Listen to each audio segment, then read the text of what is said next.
La Comisión de la Verdad realizó un encuentro entre víctimas y victimarios de la década del 2000, en donde la comunidad universitaria resultó con graves afectaciones por el conflicto armado. Los testimonios y declaraciones generan varias reacciones entre la ciudadanía de Nariño. Este es un informe especial de CNC Noticias. La Comisión de la Verdad generó un espacio para escuchar los efectos del conflicto armado y las afectaciones a la comunidad universitaria durante las últimas 5 décadas en Nariño. Mostrar cómo lo que se ha afectado profundamente es el pensamiento crítico en el país, cómo hay un hilo conductor de estigmatización a quienes piensan distinto, a quienes tienen autonomía de pensamiento y el conocimiento, y cómo se ha tratado la protesta social, en este caso la protesta estudiantil en Colombia, enmarcada en el conflicto armado, y que ha permitido precisamente que se den estos crímenes que hoy nos contaron las familias. Entonces sí, había también infiltraciones en la fiscalía, no sé a qué escala realmente. Yo conocí en Nariño a un sargento, era de apellido Cardoso, él era uno de los líderes de la inteligencia militar en el sur del país.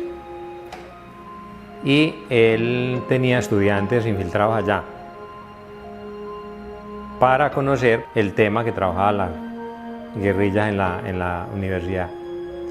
Y él fue el que me presentó a mí a uno de los muchachos estudiantes que posteriormente fue nombrado por nosotros como el líder de ellos allá.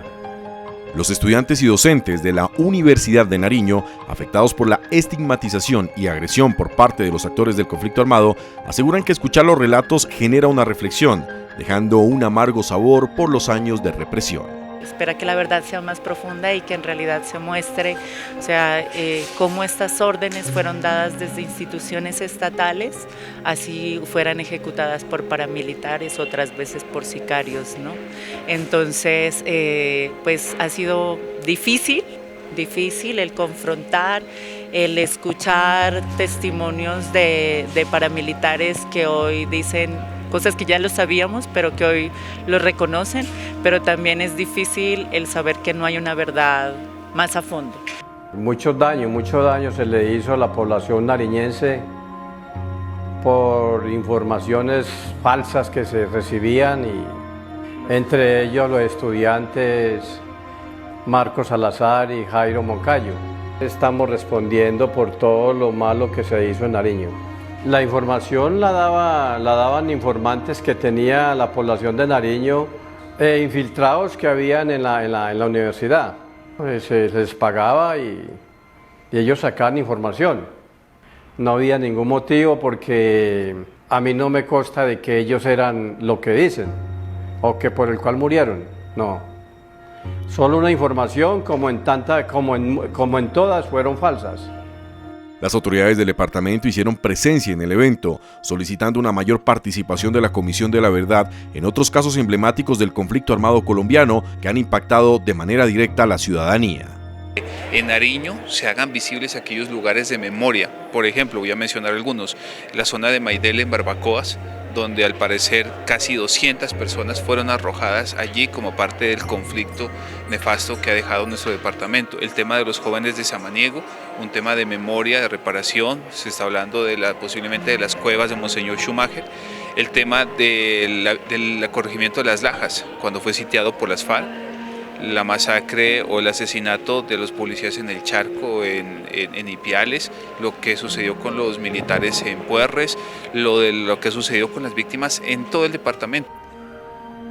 Yo no los conocía a todos, yo solamente conocía a 2, pero sé que era un grupo de 5 o 10 estudiantes en distintas facultades que habían sido reclutados por otros estudiantes.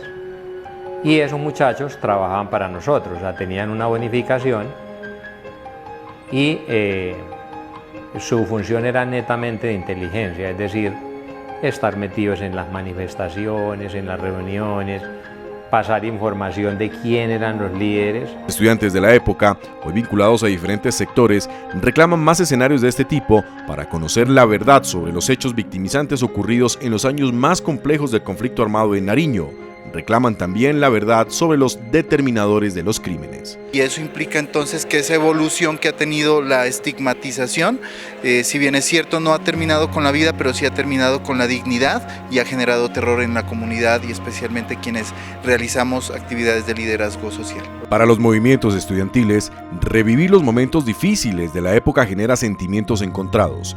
Recordar a aquellos compañeros caídos, su lucha y su capacidad de resistencia a las estigmatizaciones y la persecución.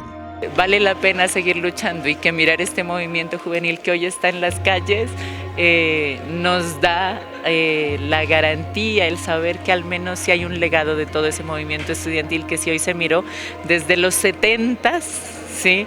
Se dio ese testimonio y siempre la universidad pública ha sido atacada. Pero si uno dijera móviles para la muerte de los estudiantes, pues primero es el dedo, el señalador de la inteligencia militar. Y segundo, las informaciones que los mismos estudiantes, que resultaron posteriormente siendo parte de la autodefensa, pasaban para tomar esas decisiones. Pero sí hubo un trabajo organizado de la inteligencia militar en la universidad y en todos los espacios, porque no se puede negar. Los representantes de la Universidad de Nariño, conmovidos, participaron del evento que permitió conocer detalles claves de la época del conflicto, en donde los líderes estudiantiles fueron el blanco de la violencia. Tienen que ser recordados como unos héroes realmente, sí, como unos líderes sociales, como unos líderes universitarios, como unos jóvenes que tenían las mismas aspiraciones que los estudiantes que actualmente conocemos en la universidad, jóvenes que tenían familias, jóvenes que tenían sueños, que tenían aspiraciones y que fueron justamente los responsables de que mucha de la historia de este país y del departamento de Nariño cambiara y deben ser reconocidos como unos verdaderos héroes. Desde la Comisión de la Verdad se reconoce el complejo escenario que se presentó en el departamento durante los años del conflicto y la estigmatización a la movilización social. ¿Quiénes eran los que estaban detrás? ¿Cuáles eran los intereses? ¿Por qué lo hicieron? Creemos que eso también nos ayuda a varias cosas. Por un lado, a superar en parte el negacionismo que ha tenido este país por parte de los victimarios. Por otro lado, a romper los pactos de silencio que han tenido los responsables y los victimarios. El temor entre los líderes y lideresas sociales existe. Sienten que la represión sigue vigente en la actualidad. Con el tema del proceso de paz, ¿sí? Eso le dio un respiro al movimiento social y es lo que muestra ahorita de lo que está pasando. O sea, no era que no había inconformidad o que no había quien quisiera protestar, sino que el que salía era señalado. A nosotros nos tocó aguantar eso, que el que salía a decir cualquier cosa era señalado inmediatamente de ser guerrillero, de ser guerrillera. De corazón lo siento y me dolió y me duele todavía y a pesar, mire los años donde van y todavía lo tenemos en el corazón y me arrepiento de todos esos desastrosos que se hicieron. Me siento avergonzado de todo lo que se hizo, se ordenó y pedirles perdón de corazón, que me crean que es de corazón, que no estamos aquí pues inventando, ¿no? Porque es que todo el tiempo hemos estado tenemos arrepentimiento de lo que se hizo en Nariño. Los testimonios de los implicados en los hechos generan repudio y dolor entre los familiares y amigos, pero también tranquilidad sobre las acusaciones y señalamientos que sufrieron en esa época. Reclaman que haya justicia sobre los determinadores de los asesinatos y una reparación del Estado.